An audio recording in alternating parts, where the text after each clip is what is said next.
어머, 이 아기가 왜 나한테만 이렇게 달라붙지? 혹시 제가 젖을 물려봐도 될까요? 무슨 소리야? 길에서 주워온 여자가. 사실 이 아이의 진짜 엄마는 당신입니다. 화려한 무대 뒤 숨겨진 충격적 진실. 과연 지영은 자신의 아이를 되찾을 수 있을까? 구독, 좋아요는 영상 제작에 큰 힘이 됩니다. 서울 강남구 코엑스 전시장, 화려한 조명이 번쩍이는 모터쇼 무대 위에서 윤지영은 깊은 숨을 들이마셨습니다. 수백 개의 카메라 플래시가 일제히 터져 나오고 관람객들의 환호성이 귓가를 때렸죠. 몸에 딱 붙는 레이싱 복장을 입은 지영은 능숙하게 포즈를 취하며 미소를 지었습니다. 하지만 그 미소 뒤에는 아무도 모르는 깊은 피로감이 숨어 있었어요. 지영 씨, 이쪽 보세요. 포즈 한 번 더. 사진사들의 목소리가 사방에서 들려왔습니다.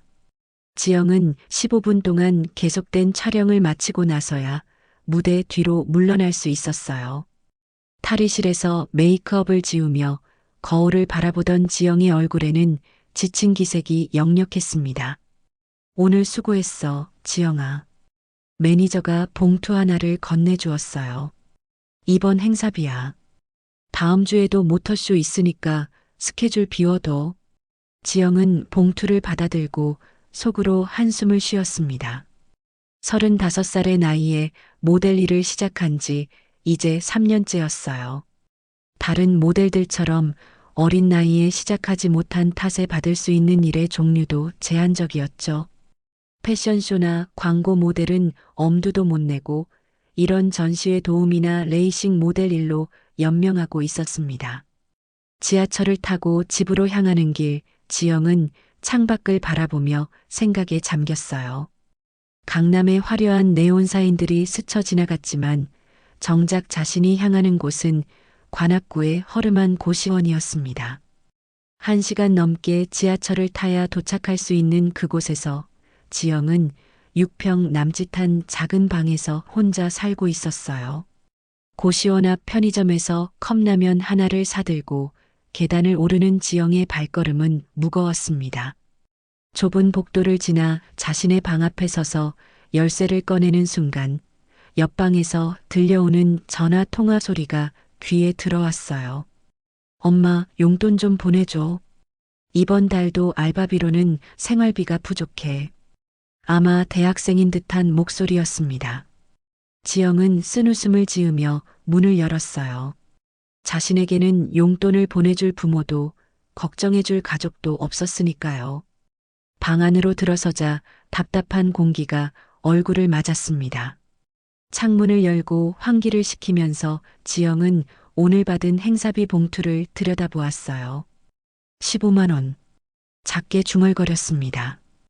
월세가 40만 원인데 이런 식으로는 한 달에 서너 번은 일을 해야 겨우 생활비를 맞출 수 있었어요. 그마저도 일이 없는 날에는 편의점에서 야간 알바를 뛰어야 했죠. 작은 책상 위에 놓인 가계부를 펼쳐보니 빨간색 숫자들이 눈에 들어왔습니다. 마이너스 통장 잔고, 밀린 핸드폰 요금, 카드값까지. 화려한 무대 위에서 받은 플래시와는 정반대로 현실은 늘 어둡고 차가웠어요. 컵라면에 뜨거운 물을 부으며 지영은 가슴 한쪽이 묵직해지는 것을 느꼈습니다. 예전 그 일이 떠오를 때마다 느끼는 감정이었어요. 3년 전 22살이었던 지영은 사랑한다고 믿었던 남자친구와의 사이에서 아이를 가졌었습니다. 하지만 임신 사실을 알게 된 그는 책임을 지지 않겠다며 연락을 끊어버렸죠. 혼자서 아이를 낳기로 결심했지만 출산 과정에서 큰 문제가 생겼어요. 조산으로 태어난 아기는 호흡곤란 증세를 보였고 신생아 중환자실로 옮겨졌습니다. 하지만 경제적으로 여유가 없던 지영은 치료비를 감당할 수 없었어요. 결국 아이는 태어난 지 일주일 만에 세상을 떠났고 지영의 마음에는 지울 수 없는 상처가 남았습니다. 그 이후로 지영은 누구와도 깊은 관계를 맺지 않았어요. 사랑도 가족도 모든 것이 두려워졌거든요. 그저 하루하루를 버텨나가는 것만으로도 벅찼습니다. 모델 일을 시작한 것도 화려해 보이는 겉모습 뒤에 숨고 싶었기 때문이었어요. 라면을 후루룩 먹으며 지영은 창밖을 바라보았습니다. 멀리 보이는 아파트 불빛들이 반짝이고 있었어요. 저 불빛 하나하나마다 각자의 삶이 있고 각자의 이야기가 있겠지만 지영에게는 모든 것이 그저 멀게만 느껴졌습니다. 내일도 똑같은 하루겠지. 지영은 작게 혼잣말을 하며 컵라면 국물까지 다 마셨어요.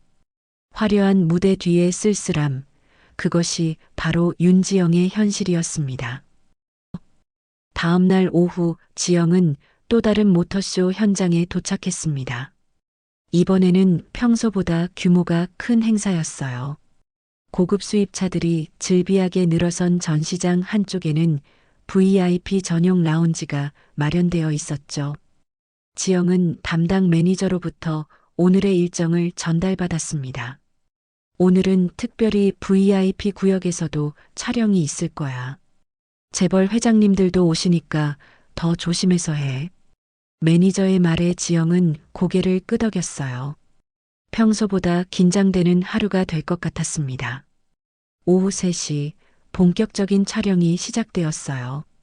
지영은 새하얀 스포츠카 옆에서 포즈를 취하며 카메라를 향해 미소를 지었습니다. 하지만 촬영 중간중간 VIP 라운지에서 들려오는 아기 울음소리가 신경 쓰였어요.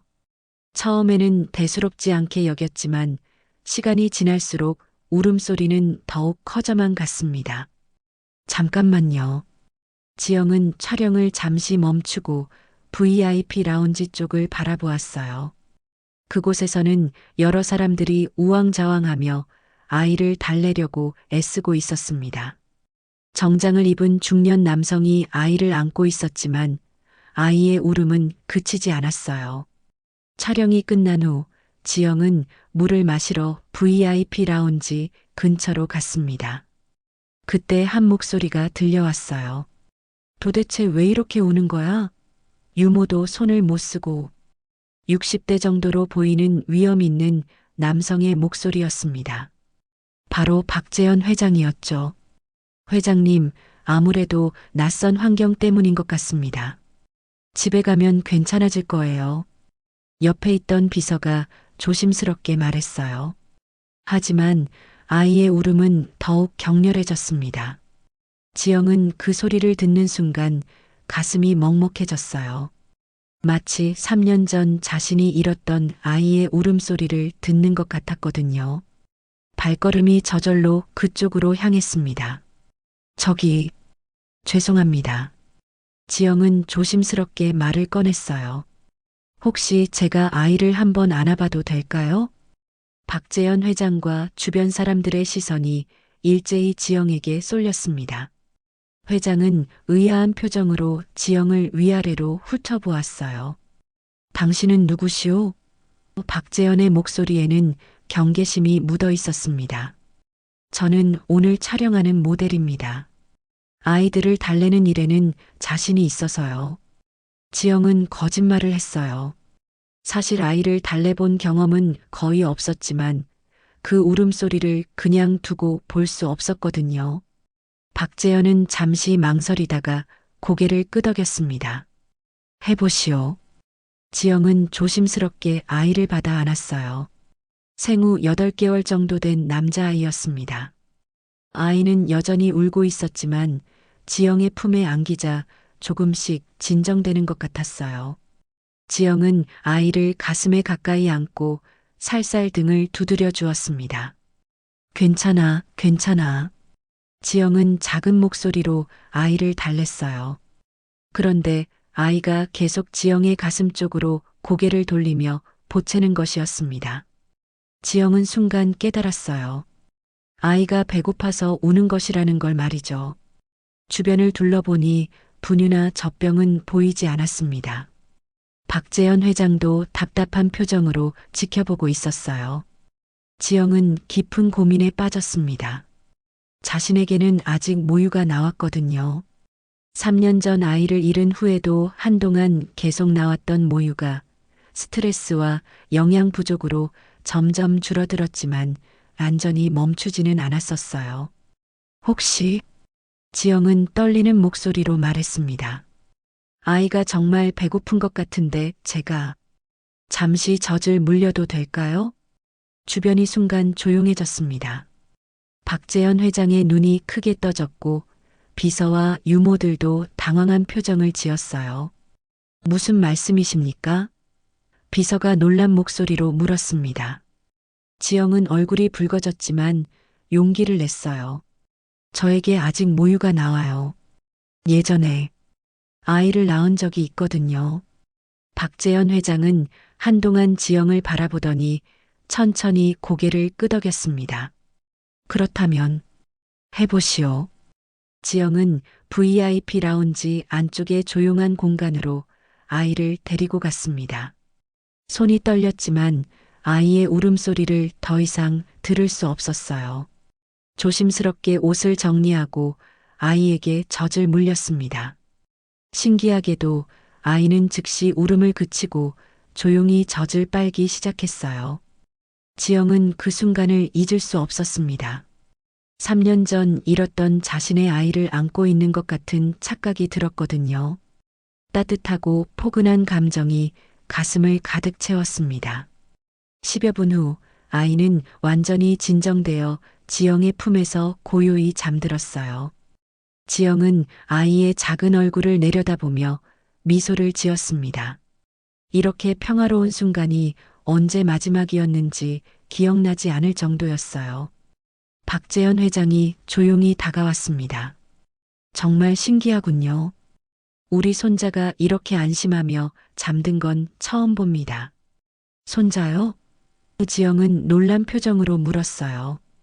예, 제 외동딸의 아들입니다. 하지만 딸이 산후 우울증으로 제대로 아이를 돌보지 못해서 저희가 맡아 키우고 있어요. 박재현의 목소리에는 깊은 안타까움이 묻어 있었습니다. 지영은 아이를 조심스럽게 박재현에게 건네주었어요. 하지만 아이는 지영의 품을 떠나자마자 다시 보채기 시작했습니다.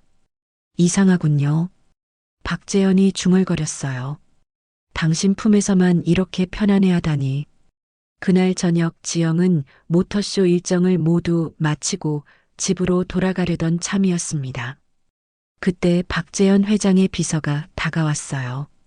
지영 씨, 회장님께서 잠깐 뵙고 싶어 하십니다.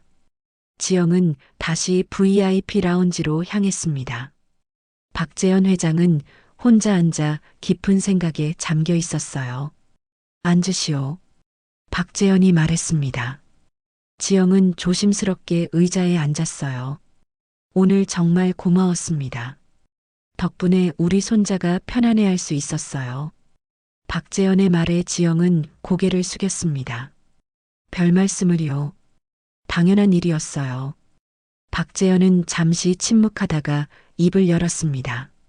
한 가지 제안이 있습니다. 우리 손자의 젖을 계속 물려주실 수 있겠습니까? 지영은 깜짝 놀라 박재현을 바라보았어요. 죄송하지만 무슨 말씀이신지. 물론 그에 합당한 대가는 드리겠습니다. 당신의 인생을 바꿔드릴 수 있을 만큼 말이요. 박재현의 눈빛이 진지했습니다. 어떻습니까? 사흘 후 지영은 평생 가보지 못한 곳에 서 있었습니다. 서울 강남구 한복판에 자리한 박재현 회장의 저택 앞이었어요. 높은 담장 너머로 보이는 웅장한 건물은 마치 궁궐 같았습니다. 철문이 천천히 열리며 지영을 맞이했죠. 어서 오세요. 정중하게 인사하는 경비원의 안내를 받아 지영은 저택 안으로 들어섰어요. 넓은 정원에는 잘 다듬어진 나무들과 분수가 있었고 고급스러운 조경이 한눈에 들어왔습니다. 지영은 자신이 꿈에서나 볼 법한 곳에 와 있다는 사실이 믿어지지 않았어요. 현관문을 지나자 대리석으로 만들어진 넓은 홀이 나타났습니다. 높은 천장에는 화려한 샹들리에가 걸려 있었고 양쪽 벽면에는 값비싸 보이는 그림들이 줄지어 걸려 있었어요. 지영은 입을 다물지 못했습니다. 처음 오셨군요. 뒤에서 들린 목소리에 지영이 돌아보니 50대 중반으로 보이는 단정한 여성이 서 있었어요. 저는 이 집의 가정부장 한여사입니다. 한여사의 첫인상은 냉랭했습니다. 회색빛 정장을 깔끔하게 차려입은 그녀의 눈빛에는 지영을 품정하는 듯한 날카로움이 있었어요. 지영은 어색하게 인사를 건넸습니다. 안녕하세요. 윤지영입니다. 회장님께서 기다리고 계십니다. 따라오세요. 한 여사는 차가운 목소리로 말하며 앞장섰어요. 긴 복도를 지나면서 지영은 주변을 둘러보았습니다. 복도 양쪽으로는 수많은 방들이 있었고 곳곳에 가사도우미들이 분주히 일하고 있었어요. 여기서 한 가지 말씀드릴 게 있습니다. 한 여사가 갑자기 걸음을 멈추고 지영을 돌아보았어요. 이 집은 아무나 들어올 수 있는 곳이 아닙니다. 피 한 방울 섞이지 않은 사람은 오래 버티지 못하죠. 한 여사의 말에는 분명한 경고의 의미가 담겨 있었습니다. 지영은 가슴이 답답해졌지만 아무 말도 할 수 없었어요. 그리고 한 가지 더. 한 여사가 낮은 목소리로 속삭였습니다. 회장님의 성격은 변덕스럽습니다. 오늘 좋아하던 것도 내일은 싫어할 수 있어요. 항상 조심하시길. 복도 끝에 있는 거실에 도착하자 박재현 회장이 소파에 앉아 있었습니다. 그의 품에는 지난번에 봤던 아기가 안겨 있었어요. 아이는 지영을 보자마자 환하게 웃으며 작은 손을 내밀었습니다. 왔군요. 박재현이 일어서며 말했어요. 아이가 당신을 기다렸습니다. 어제 밤새 울어서 잠을 못 잤어요. 지영은 조심스럽게 아이에게 다가갔습니다. 아이는 지영의 손가락을 꼭 잡으며 방긋 웃었어요. 그 순간 지영의 마음은 따뜻해졌습니다. 이름이 뭐예요? 지영이 물었습니다. 박민준입니다. 민준이라고 부르세요. 박재현의 목소리가 한결 부드러워졌어요. 정말 신기해요. 다른 사람들에게는 이렇게 웃지 않는데. 지영은 민준이를 조심스럽게 안아 올렸습니다. 아이는 편안하게 지영의 품에 안겨 쪼르르 소리를 냈어요. 앞으로 어떻게 하면 될까요? 지영이 조심스럽게 물었습니다. 우선 한 달 정도 함께 지내보면서 아이가 어떻게 반응하는지 지켜보겠습니다.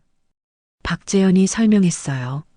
물론 그에 따른 보상도 제대로 해드릴 테니 걱정 마세요. 한 여사가 지영을 2층의 한 방으로 안내했습니다. 방문을 열자 지영은 또 한 번 놀랐어요. 자신이 살던 고시원 방의 5배는 되어 보이는 넓은 방이었거든요. 킹사이즈 침대와 드레스룸, 개인 화장실까지 딸린 호화로운 공간이었습니다. 여기서 지내시면 됩니다. 한 여사가 말했어요. 식사는 아래층 식당에서 하시고 필요한 게 있으면 언제든 말씀하세요. 한 여사가 나간 후 지영은 혼자 방 안을 둘러보았습니다. 창밖으로는 서울 시내가 한눈에 내려다 보였어요. 마치 꿈을 꾸는 것 같았습니다. 불과 며칠 전까지만 해도 고시원 방에서 컵라면을 끓여 먹던 자신이 이런 곳에 있다는 게 믿어지지 않았어요. 저녁 시간이 되자 지영은 식당으로 내려갔습니다. 긴 테이블에는 이미 박재현 회장이 앉아 있었고 민준이는 유모의 품에 안겨 있었어요. 하지만 민준이는 지영을 보자마자 팔을 뻗으며 보챘습니다. 저희가 먹이려고 했는데 받아먹지 않네요. 유모가 걱정스런 표정으로 말했어요. 지영은 민준이를 받아 안았습니다. 아이는 즉시 진정되며 지영의 가슴에 얼굴을 비볐어요. 지영은 박재현 회장을 올려다보았습니다. 괜찮습니다. 여기서 하셔도 돼요. 박재현이 고개를 끄덕였어요. 지영은 조심스럽게 민준이에게 젖을 물렸습니다. 아이는 만족스럽게 젖을 빨며 작은 손으로 지영의 옷깃을 만졌어요. 그 순간 지영은 이상한 감정에 사로잡혔습니다. 마치 자신의 아이를 돌보는 것 같은 착각이 들었거든요. 식사를 마친 후 박재현은 지영에게 이 집의 규칙들을 설명해 주었습니다. 민준이의 수유 시간, 목욕 시간, 잠자는 시간 등 세세한 일정표를 건네주었어요. 한 가지 더 말씀드릴 게 있습니다. 박재현의 표정이 진지해졌어요. 제 딸 서린이가 내일 집에 옵니다. 아마 당신을 반가워하지 않을 거예요. 왜요? 지영이 궁금해했습니다. 서린이는 산후 우울증으로 아이에게 젖을 물리지 못했어요. 그래서 다른 사람이 자신의 역할을 한다는 것에 대해 거부감이 클 겁니다. 박재현의 목소리에는 걱정이 묻어 있었어요. 그날 밤 지영은 민준이와 함께 방에서 시간을 보냈습니다. 아이는 지영의 품에서만 편안해했고 다른 사람이 안으려 하면 울음을 터뜨렸어요. 유모들도 당황스러워했지만 지영에게만큼은 완전히 마음을 열었습니다. 정말 신기해. 지영이 잠든 민준이를 바라보며 중얼거렸어요. 왜 나한테만 이렇게 애착을 보이는 걸까? 한밤중에 민준이가 깨서 울기 시작했습니다. 지영은 곧바로 일어나 아이를 달랬어요. 젖을 물리자 민준이는 다시 조용해졌습니다. 그런데 그때 방문 밖에서 누군가 지켜보는 시선을 느꼈어요. 문틈 사이로 한 여사의 모습이 보였습니다. 그녀는 지영과 민준이를 한참 바라보더니 조용히 사라졌어요. 지영은 왠지 모를 불안감을 느꼈습니다. 이 아이를 지키고 싶어. 지영은 민준이의 작은 손을 바라보며 속으로 다짐했어요. 비록 낯선 환경이고 앞으로 어떤 일이 벌어질지 모르지만 이 아이만큼은 꼭 보호하고 싶었습니다. 마치 3년 전 잃었던 자신의 아이를 대신해서라도 말이죠. 새벽이 밝아오며 민준이는 지영의 품에서 평화롭게 잠들어 있었습니다. 지영도 아이의 고른 숨소리를 들으며 조용히 잠이 들었어요. 하지만 곧 닥쳐올 폭풍 같은 시련을 아직은 알지 못했습니다. 다음 날 오후 지영이 민준이와 함께 거실에서 시간을 보내고 있을 때였습니다. 현관문이 요란하게 열리며 높은 하이힐 소리가 대리석 바닥을 때렸어요. 곧이어 날카로운 여성의 목소리가 집안에 울려 퍼졌습니다. 아버지, 도대체 이게 뭐예요? 지영은 민준이를 더 꼭 안으며 그쪽을 바라보았어요. 거실로 들어온 여성은 30대 후반으로 보였는데 명품으로 온몸을 치장한 모습이었습니다. 하지만 그녀의 얼굴에는 깊은 피로와 날카로운 분노가 동시에 드러나 있었어요. 바로 박재현 회장의 딸 박서린이었죠. 서린아, 왔구나. 박재현이 침착하게 일어섰습니다. 이쪽은 지영 씨야. 민준이를 돌봐주고 계셔. 서린은 지영을 위아래로 훑어보더니 차가운 시선을 던졌어요. 돌봐준다고요? 아버지, 정신이 있으세요? 길에서 주워온 여자에게 제 아들을 맡기시다니. 서린아, 말을 함부로 하지 마라. 박재현의 목소리에 경고가 담겨 있었지만 서린은 전혀 개의치 않았습니다. 함부로 한다고요? 그럼 이 여자가 누군데요? 어디서 뭘 하던 사람인지 아세요? 서린이 지영을 향해 다가왔어요. 당신 이름이 뭐라고 했죠? 지영은 떨리는 목소리로 대답했습니다. 윤지영입니다. 윤지영? 서린이 비웃듯 웃었어요. 나이는 몇 살이고 뭘 해서 먹고 살았던 사람이에요?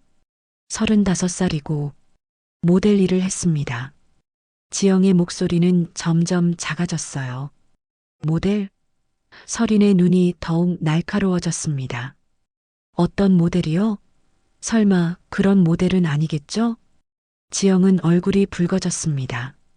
서린의 말투에는 명백한 무시와 경멸이 담겨 있었어요. 레이싱 모델이나 전시회 도우미 같은 일이었습니다. 지영이 솔직하게 대답했어요. 역시나. 설인이 혀를 찼습니다. 아버지, 이제 이해가 되시죠? 이런 여자에게 제 아들을 맡기시겠다고요? 그때 민준이가 갑자기 울음을 터뜨렸습니다. 아마도 엄마의 날카로운 목소리에 놀란 것 같았어요. 설인이 민준이에게 다가가려 했지만 아이는 더욱 크게 울며 지영의 품으로 파고들었습니다. 민준아, 엄마야. 왜 이래? 설인이 아이를 안으려고 했지만 민준이는 몸부림치며 거부했어요. 설인의 얼굴이 일그러졌습니다. 이상해. 왜 엄마보다 저 여자를 좋아하는 거야? 설인의 목소리에는 상처받은 감정이 묻어 있었어요. 지영이 민준이를 달래자 아이는 금세 진정되었습니다. 그 모습을 본 설인의 얼굴은 더욱 굳어졌어요. 아버지, 이것 좀 보세요. 제 아들이 저 여자에게 더 애착을 보이잖아요. 이게 정상적인 상황이라고 생각하세요? 박재현이 한숨을 쉬었습니다. 설인아, 내가 아이를 제대로 돌보지 않았잖니. 산후 우울증 때문이라지만. 그건 제가 어쩔 수 없었던 일이에요. 설인이 소리를 질렀습니다. 그런데 왜 이런 식으로 저를 모욕하세요? 지영은 그 순간 설인의 마음을 이해할 수 있었어요. 아이를 제대로 돌보지 못했다는 죄책감과 다른 여자가 자신의 자리를 대신한다는 분노가 섞여 있는 복잡한 감정 말이죠. 설인 씨, 지영이 조심스럽게 입을 열었어요. 저는 단지 아이가 편안해할 수 있도록 도와드리고 싶을 뿐이에요. 도와준다고? 설인이 지영을 노려보았습니다. 솔직히 말해봐요. 돈 때문에 들어온 거 아니에요? 우리 집 재산이 탐나서? 지영은 고개를 저었습니다. 그런 게 아닙니다. 그럼 뭐예요? 설마 진짜로 제 아들을 사랑한다고 할 건가요? 설인의 목소리에는 조롱이 섞여 있었어요. 지영은 잠시 침묵했습니다. 사실 자신도 왜 이 아이에게 이렇게 애착을 느끼는지 정확히 알 수 없었거든요. 하지만 분명한 건 단순히 돈 때문만은 아니라는 것이었어요. 저도 정확히는 모르겠어요. 지영이 솔직하게 말했습니다.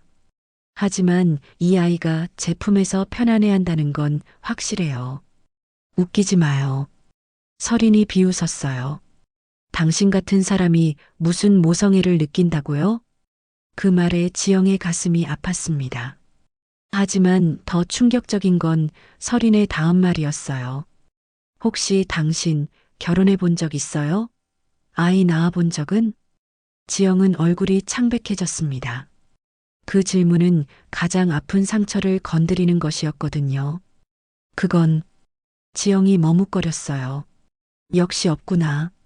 설인이 승리한 듯 웃었습니다. 미혼모 출신이면서 아이는 어떻게 됐어요? 버렸나요? 지영은 숨이 막혔습니다. 설인의 말이 너무 잔인했어요. 하지만 어떻게 대답해야 할지 몰랐습니다. 설인아, 그만해. 박재현이 딸을 말렸지만 설인은 멈추지 않았어요. 아니에요, 아버지. 이런 걸 확실히 해둬야 해요. 당신 혹시 제 아들을 이용해서 우리 집에 들어온 건 아니죠? 그때 지영은 민준이의 침대 아래에서 뭔가 빛나는 것을 발견했어요. 호기심에 손을 뻗어 집어든 것은 작은 사진 한 장이었습니다. 낡고 바랜 아기 사진이었어요. 지영은 그 사진을 보는 순간 온몸이 얼어붙었습니다.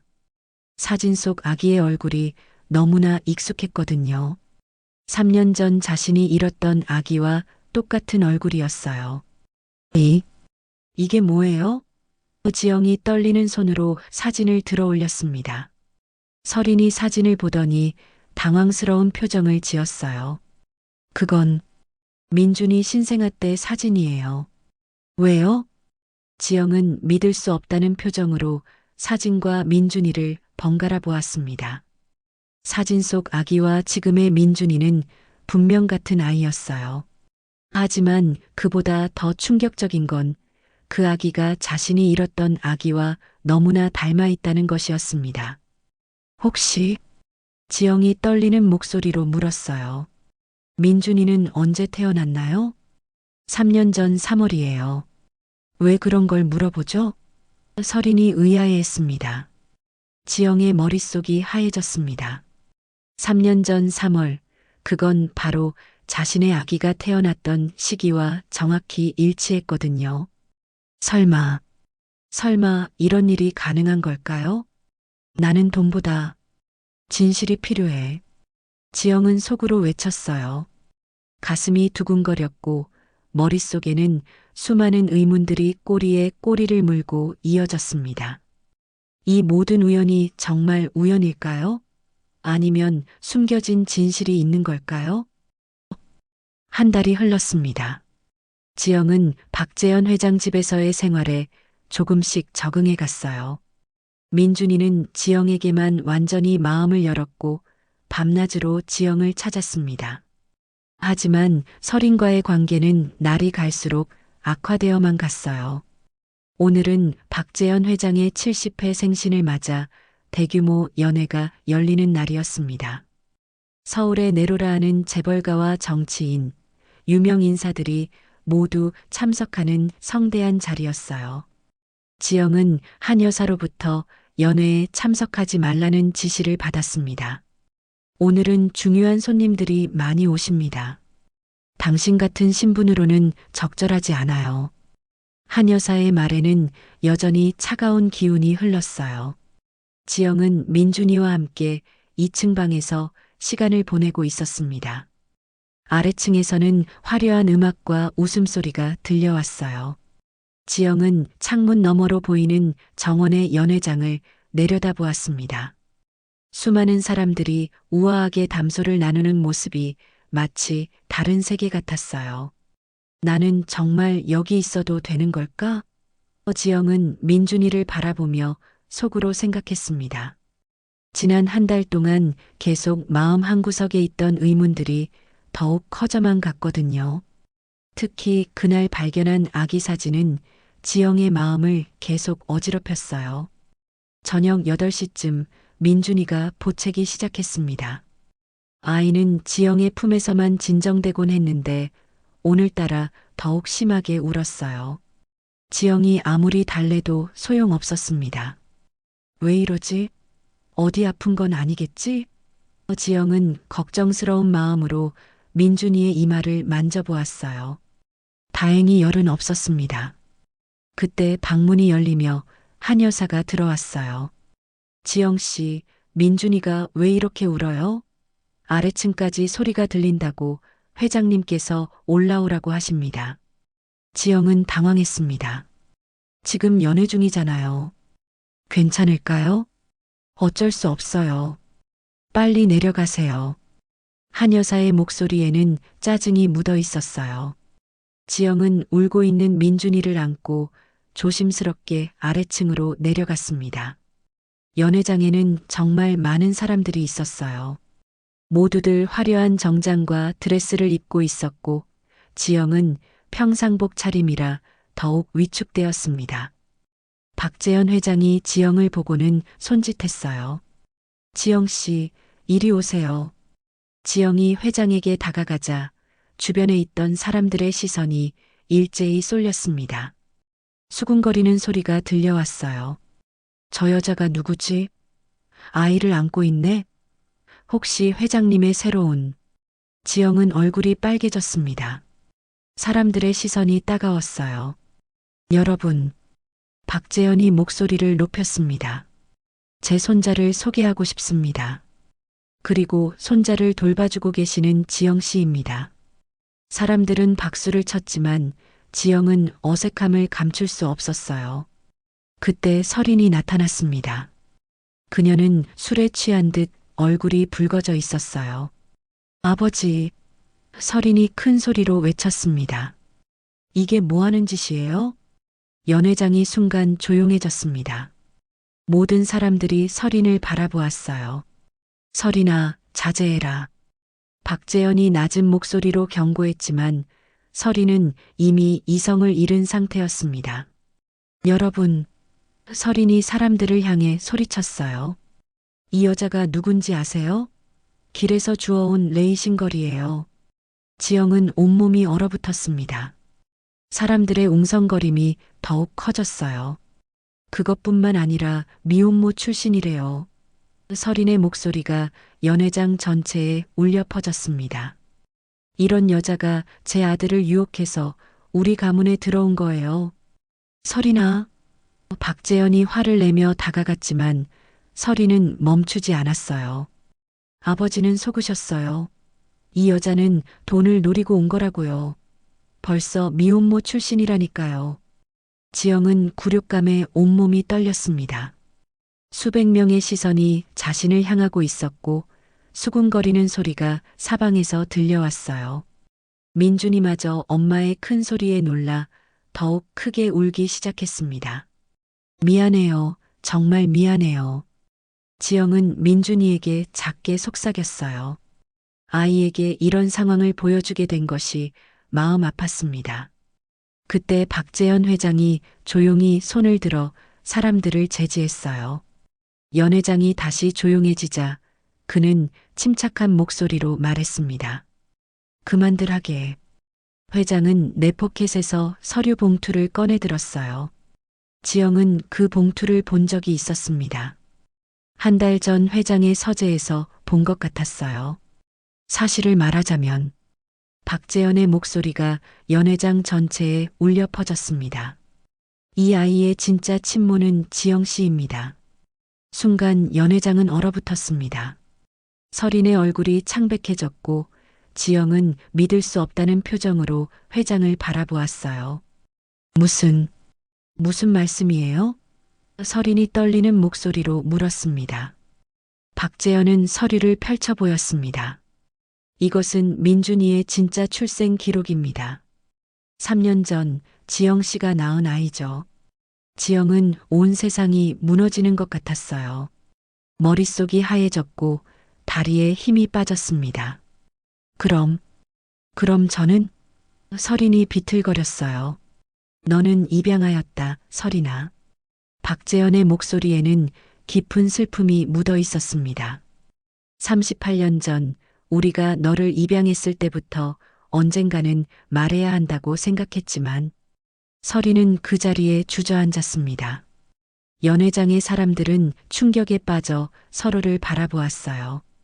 지영은 떨리는 손으로 민준이를 더욱 꼭 안았습니다.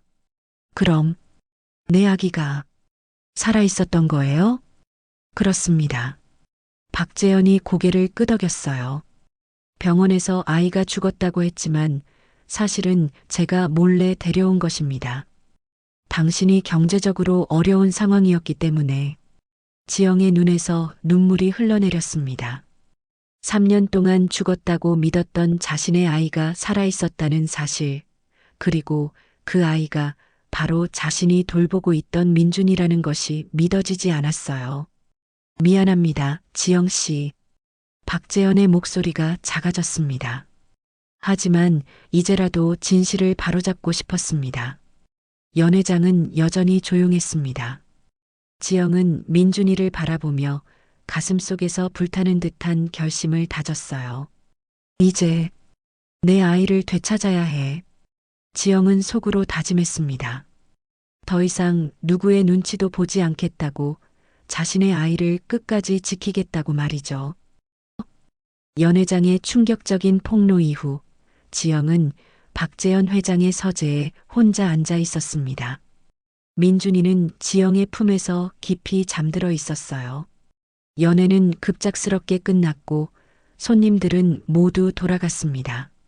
설이는 그 자리에서 쓰러져 병원으로 실려갔고 집안은 무거운 침묵에 휩싸였어요. 정말 믿을 수 없어. 지영은 잠든 민준이의 얼굴을 바라보며 중얼거렸습니다. 3년 동안 죽었다고 믿었던 자신의 아이가 살아있었다는 사실이 아직도 꿈만 같았어요. 서재 문이 열리며 박재현 회장이 들어왔습니다. 그의 얼굴에는 깊은 피로가 서려 있었어요. 지영 씨, 이제 모든 걸 말씀드려야겠습니다. 박재현이 무거운 목소리로 말했어요. 3년 전 일부터 시작해서 말이죠. 지영은 고개를 들어 회장을 바라보았습니다. 정말 내 아이가 맞나요? 그렇습니다. 박재현이 책상 서랍에서 두꺼운 파일을 꺼냈어요. 여기 모든 증거가 있습니다. DNA 검사 결과, 출생 기록, 병원 자료까지 모두요. 지영은 떨리는 손으로 파일을 받아들었습니다. 첫 장을 넘기자 민준이의 DNA 검사 결과서가 나왔어요. 거기에는 분명히 생모 윤지영이라고 적혀 있었습니다. 어떻게 이런 일이 가능한 거예요? 지영의 목소리가 떨렸어요. 박재현이 깊은 한숨을 쉬었습니다. 3년 전 당신이 아이를 낳았던 그 병원은 제가 후원하는 곳이었습니다. 아이가 조산으로 태어나 위험한 상태였죠. 병원에서는 아이가 죽었다고 했어요. 지영의 눈에서 눈물이 흘렀습니다. 그건 제가 시킨 일입니다. 박재현의 목소리에는 죄책감이 깊게 배어 있었어요. 당신의 경제적 상황을 보니 아이를 제대로 키울 수 없을 것 같았습니다. 그래서 제 아이를 훔쳐간 거예요? 지영의 목소리가 높아졌습니다. 민준이가 잠깐 깼다가 다시 잠들었어요. 미안합니다. 박재현이 고개를 숙였어요. 하지만 당시 서린이가 유산을 한 직후였습니다. 산후 우울증이 심해서 자살 시도까지 했었거든요. 아이가 필요했습니다. 지영은 분노와 슬픔이 뒤섞인 복잡한 감정에 휩싸였어요. 그렇다고 해서 제 아이를 빼앗을 권리가 있었나요? 없었습니다. 박재현이 솔직하게 인정했어요. 하지만 이미 벌어진 일이고 지금 와서 후회해도 소용없습니다. 대신 이제라도 진실을 말씀드린 거예요. 지영은 파일을 계속 넘겨보았습니다. 민준이의 신생아 때 사진, 성장 기록, 의료 기록까지 모든 것이 자세히 기록되어 있었어요. 왜 이제서야 말씀하시는 거예요? 지영이 물었습니다. 당신을 본 순간 알았습니다. 박재현의 눈빛이 진지해졌어요. 민준이가 당신에게만 보이는 특별한 애착, 그리고 당신이 아이를 바라보는 눈빛. 혈연이라는 건 숨길 수 없더군요. 지영은 민준이를 더욱 꼭 안았습니다. 그럼 서린 씨는 정말 입양하였던 건가요? 그렇습니다. 박재현이 고개를 끄덕였어요. 서린이는 갓난아기 때 우리 가족이 되었습니다. 하지만 친딸처럼 키웠고 진실을 말할 때가 올 거라고는 생각하지 못했어요. 서린 씨가 얼마나 충격받았을까요? 지영은 서린을 생각하며 마음이 아팠어요. 아무리 자신을 미워했다고 해도 갑자기 자신의 정체성이 무너지는 경험은 너무 잔혹했거든요. 서린이는 지금 병원에 있습니다. 박재현의 목소리가 침울해졌어요. 정신적 충격이 커서 당분간 치료가 필요할 것 같습니다. 지영은 잠시 침묵했습니다. 그러다가 중요한 질문을 떠올렸어요. 그런데 어떻게 저를 찾으셨어요?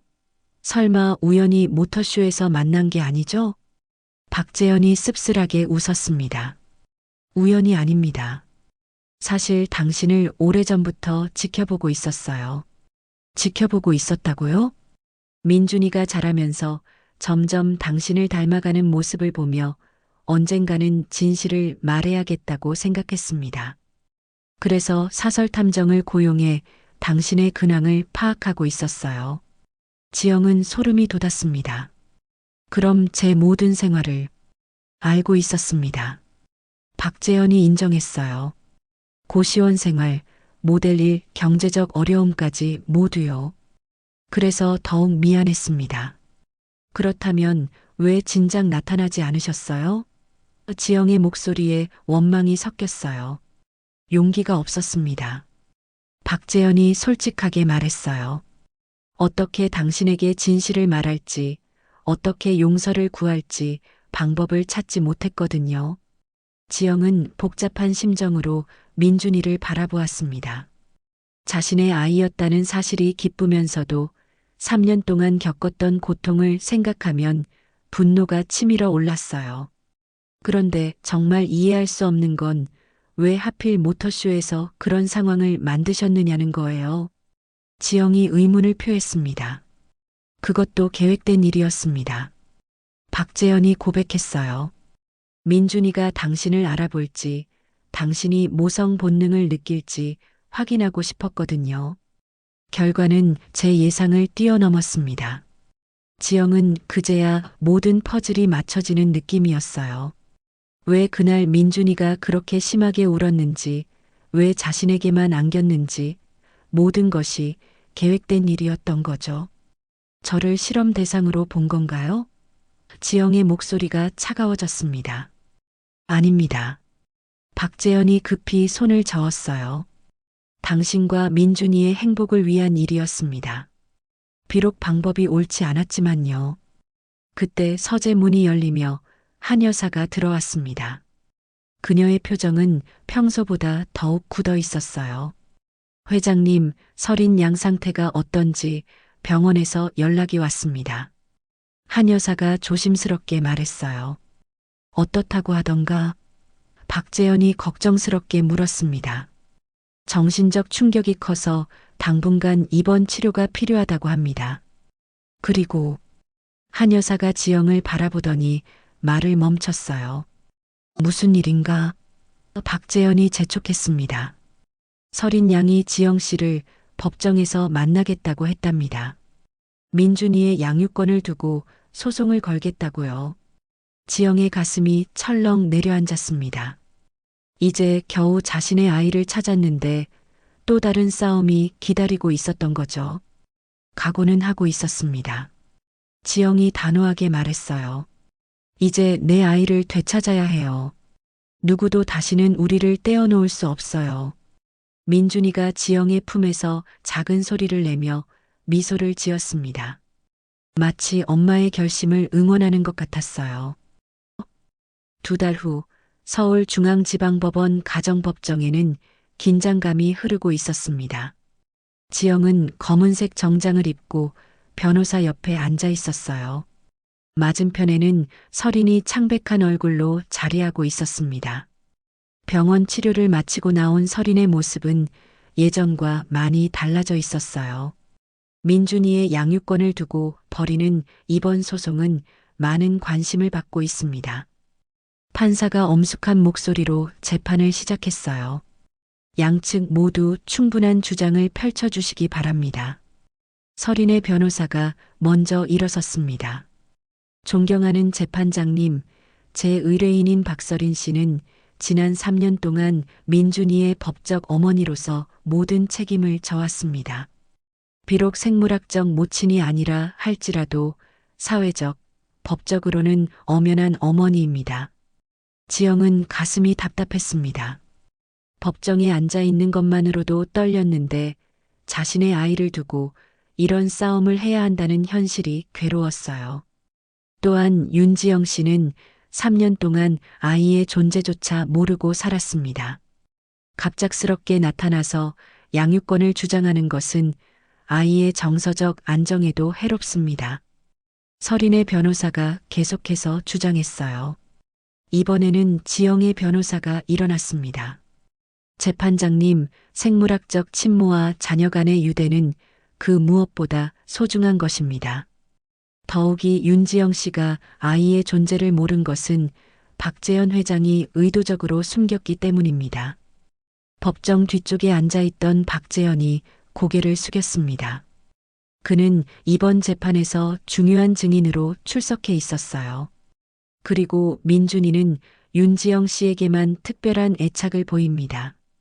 이는 혈연의 힘을 보여주는 명백한 증거입니다. 지영의 변호사가 힘주어 말했어요. 판사가 설인을 바라보았습니다. 박설인 씨, 직접 말씀해 보시겠습니까? 설인이 떨리는 목소리로 일어섰어요. 재판장님, 저는 3년 동안 민준이를 제 아들로 여기며 살아왔습니다. 비록 제가 낳지는 않았지만 밤새 열이 날 때 간병하고 첫걸음말을 가르치고 첫 말을 들었던 것은 저입니다. 서린의 목소리에는 절절한 간절함이 묻어 있었어요. 저에게서 민준이를 빼앗아 간다면 저는 어떻게 살아야 할지 모르겠습니다. 지영은 서린의 말을 들으며 마음이 복잡해졌습니다. 서린도 나름대로 민준이를 사랑했다는 것을 알 수 있었거든요. 하지만 서린 씨, 판사가 날카롭게 물었습니다. 산후 우울증으로 인해 아이를 제대로 돌보지 못했다는 증언이 있는데 이에 대해서는 어떻게 생각하십니까? 서린의 얼굴이 더욱 창백해졌어요. 그것은 제가 어쩔 수 없었던 상황이었습니다. 하지만 지금은 완전히 회복되었고 앞으로는 더 나은 엄마가 될 수 있습니다. 이번에는 지영이 증언대에 섰습니다. 재판장님, 저는 3년 동안 제 아이가 죽었다고 믿으며 지옥 같은 시간을 보냈습니다.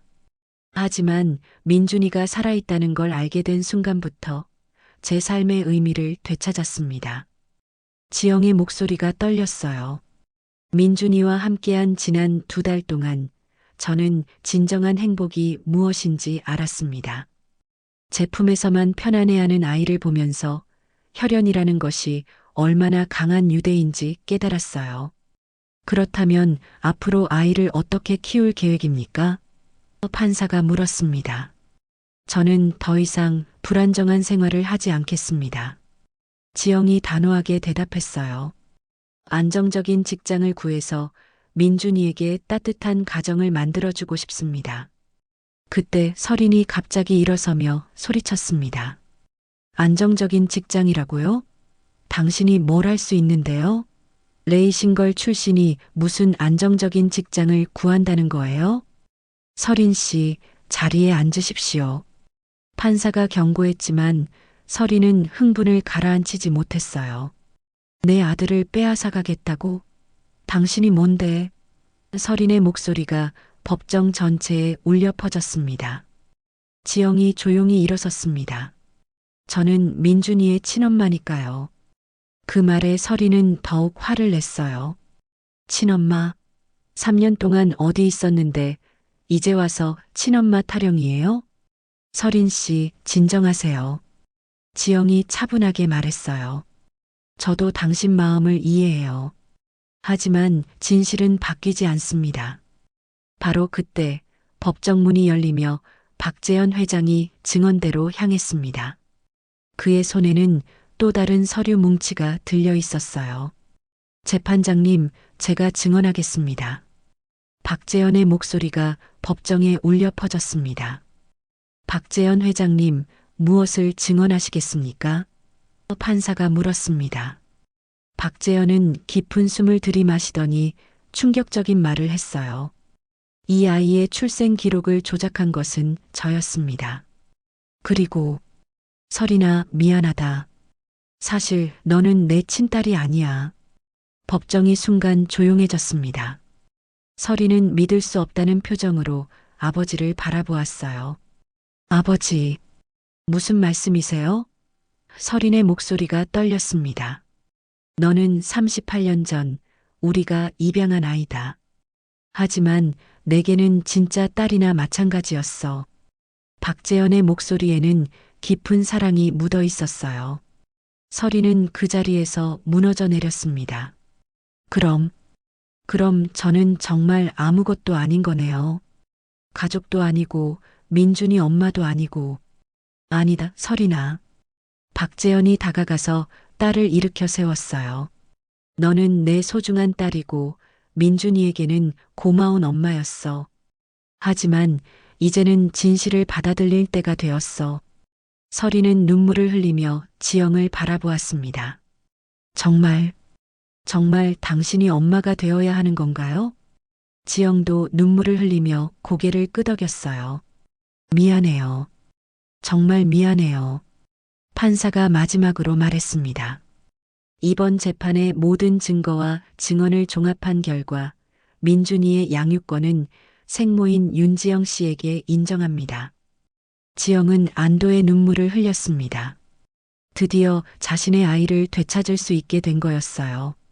서린은 마지막으로 지영에게 다가왔습니다. 부탁이 있어요. 민준이를 잘 부탁해요. 그리고 가끔은 제가 볼 수 있게 해주세요.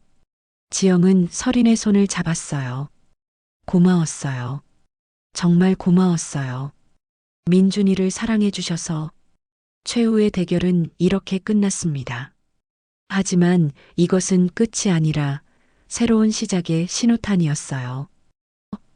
봄이 왔습니다. 한강공원에는 벚꽃이 만개하여 분홍빛 꽃잎들이 바람에 흩날리고 있었어요. 지영은 민준이의 작은 손을 잡고 천천히 벚꽃길을 걸었습니다. 재판이 끝난 지 벌써 2달이 흘렀고 지영의 삶은 완전히 달라져 있었어요. 엄마, 꽃. 민준이가 떨어지는 벚꽃잎을 가리키며 즐거워했습니다. 이제 3살이 된 민준이는 말도 제법 늘었고 지영을 엄마라고 부르는데도 완전히 익숙해졌어요. 그래, 예쁜 꽃이지? 지영이 민준이를 들어 올려 벚꽃을 가까이서 볼 수 있게 해주었습니다. 우리 아가가 이 꽃처럼 예쁘게 자라고 있어. 박재현 회장이 약속한 대로 지영의 삶은 정말 바뀌었습니다. 더 이상 고시원에서 살지 않았어요. 강남구에 있는 깔끔한 투룸 아파트에서 민준이와 함께 새로운 생활을 시작했습니다. 경제적인 걱정도 없어졌어요. 박재현 회장이 지영에게 상당한 보상금을 지급했고 민준이의 양육비도 꾸준히 지원해 주기로 했거든요. 지영 씨가 좋은 일자리를 찾을 때까지 모든 걸 책임지겠습니다. 재판 후 박재현이 지영에게 한 약속이었어요. 지영은 더 이상 모터쇼나 전시회 모델 일을 하지 않았습니다.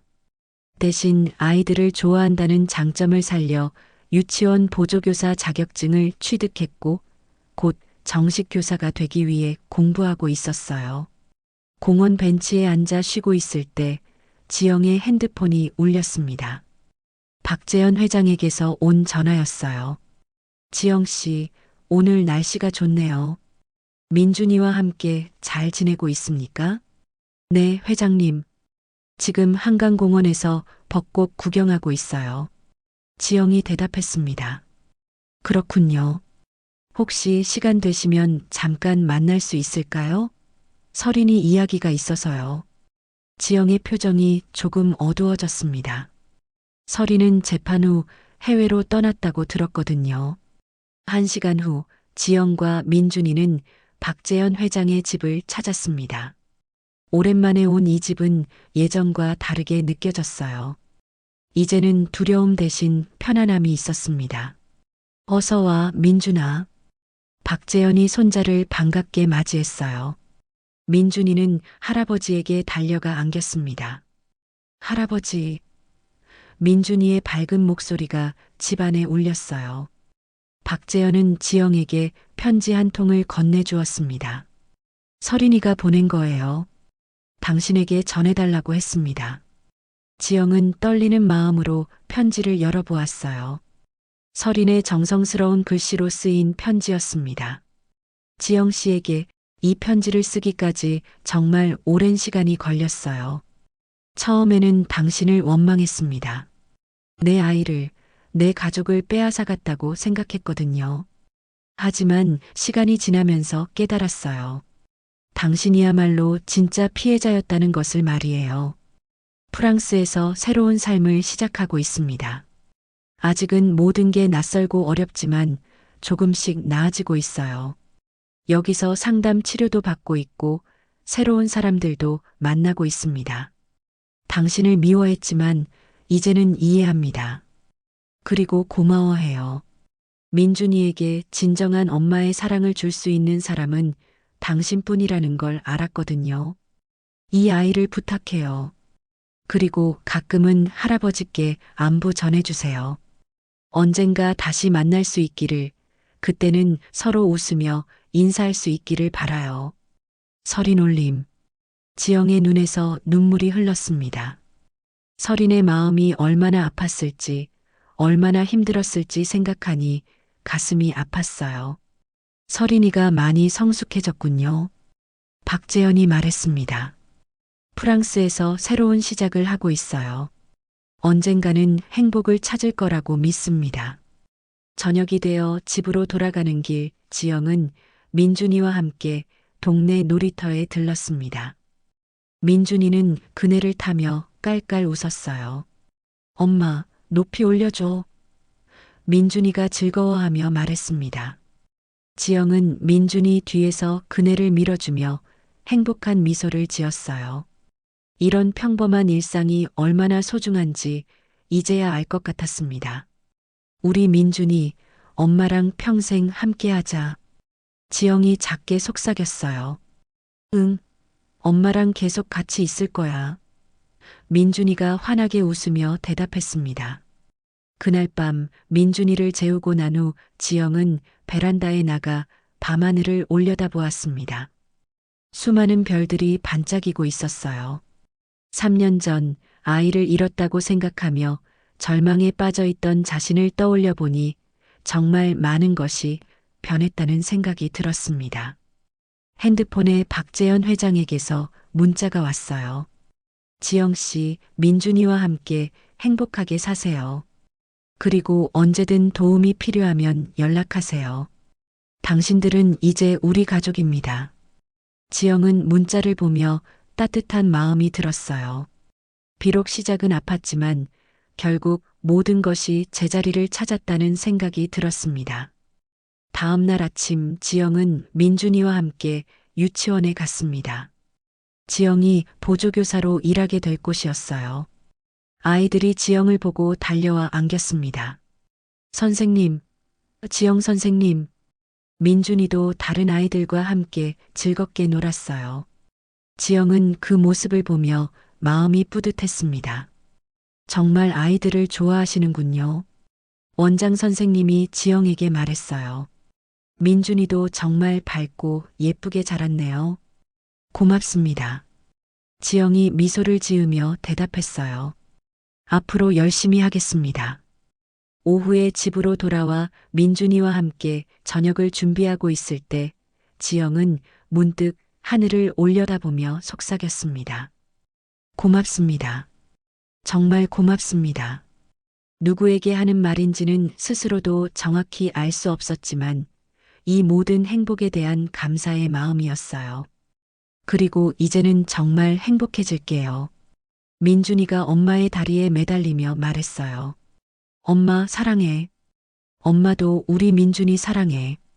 세상에서 제일 사랑해. 지영이 민준이를 꼭 안으며 대답했습니다. 벚꽃이 피고 지는 계절처럼 고통스러운 시간도 지나갔습니다. 이제 지영과 민준이에게는 따뜻한 봄날들만이 기다리고 있었어요. 진실은 때로 아프지만 결국에는 모든 사람을 자유롭게 만들어준다는 것을 지영은 깨달았습니다. 새로운 시작, 그리고 진정한 행복이 지영과 민준이를 기다리고 있었습니다.